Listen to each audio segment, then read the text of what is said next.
The sun was just beginning to rise over the small coastal town of Hallow Bay. The early morning air was cool, carrying the faint scent of salt and seaweed.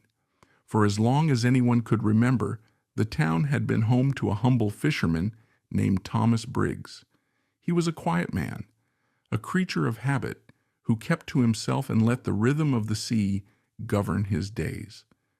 Thomas was always the first to leave the harbor. Before dawn painted the sky with its streaks of pink and gold, he'd load his old fishing boat, the Cassandra, with nets and tackle, humming softly to himself as he worked. With its weathered blue hull and creaking oars, the boat wasn't much to look at. Some might have called it tired. To Thomas, though, the Cassandra was home. She had belonged to his father before him and his grandfather before that. 3 generations of fishermen who relied on her to keep food on the table and a roof over their heads. Life in Hallow Bay was slow and predictable, just the way Thomas liked it. The locals respected him for his quiet demeanor and hard-working spirit. Kids would wave at him from the docks, and shopkeepers knew to set aside fresh bread and strong coffee for when he came ashore. No one knew much about his past, and Thomas had no interest in sharing. To the world, he was just another fisherman, invisible in his simplicity. But the sea is a strange mistress, and sometimes even the quietest waters can hide deep and dangerous secrets. It started on a Friday evening. The sun had dipped behind the hills, and the fishing boats were returning to harbor one by one. Thomas tied the Cassandra to her usual post, a narrow dock that jutted into the bay like an old finger, and went about his end-of-day ritual. As he climbed off the boat, he noticed a group of bikers had arrived in town. 5 of them, loud and brash, their laughter echoing across the water. Their bikes roared like wild animals, startling the seagulls from their perches. Hallow Bay rarely saw trouble. The occasional tourist was welcome, but these bikers were different. They wore leather jackets adorned with grim insignias, and their faces were hard, like men who had seen too much and cared too little. The locals stared warily from the safety of their porches and shop windows as the gang prowled through town. Thomas paid them no mind. He'd seen men like this before years ago. Back then he had worn a different uniform, one that was green and stitched with his last name. Those days were long behind him, though. He pushed the memories away, locked them in the part of his mind that never saw the light. The trouble came in the dead of night. Thomas had been asleep when he heard the commotion, voices shouting, glass shattering. He rose from his bed, his heart pounding, and hurried to the window. In the faint moonlight, he saw shadows moving down at the dock. His dock, the Cassandra. Thomas didn't bother with shoes. He raced down the dirt path to the harbor, his bare feet cutting against gravel and debris. What he saw when he arrived stopped him cold. The bikers were there, swarming his boat like flies on carrion.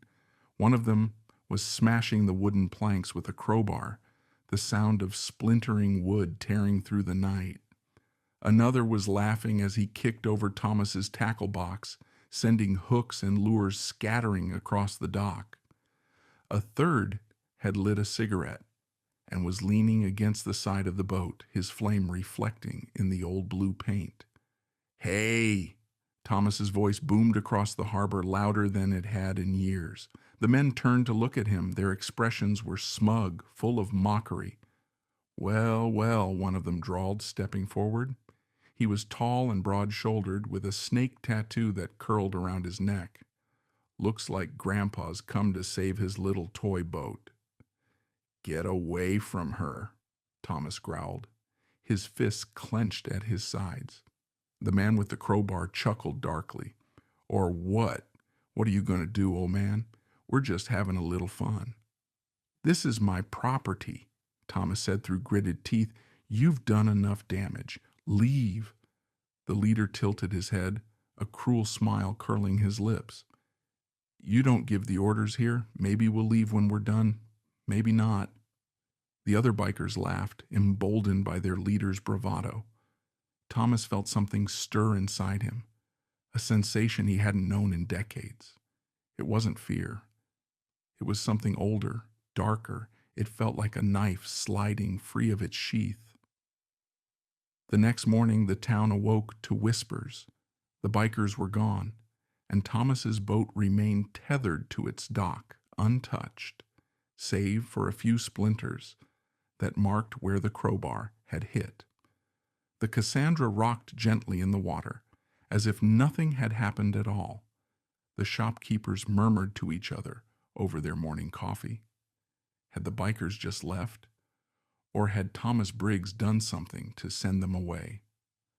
Some claimed they had heard strange noises from the harbor late into the night. Others swore they had seen shadows moving on the water, figures slipping into the dark like ghosts. Thomas said nothing. As always, he loaded his nets, climbed aboard the Cassandra, and disappeared into the fog. That evening, a lone motorcycle was found, abandoned near the outskirts of town. The police arrived, took some notes, and towed it away. No one in Hallow Bay ever saw the bikers again. Months later, a newcomer to town asked the old men at the bait shop about Thomas Briggs. "He's a good man," one of them said, chewing thoughtfully on the end of his pipe. "But some advice, son. Don't go messing with him.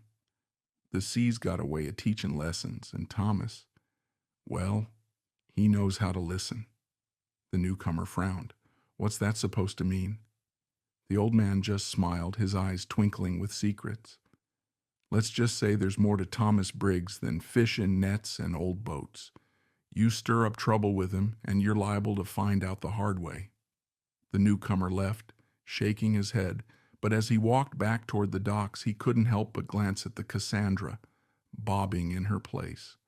For a moment, he thought he saw something in the reflection of the water, something cold and sharp, like the flash of a blade. But when he blinked, it was gone.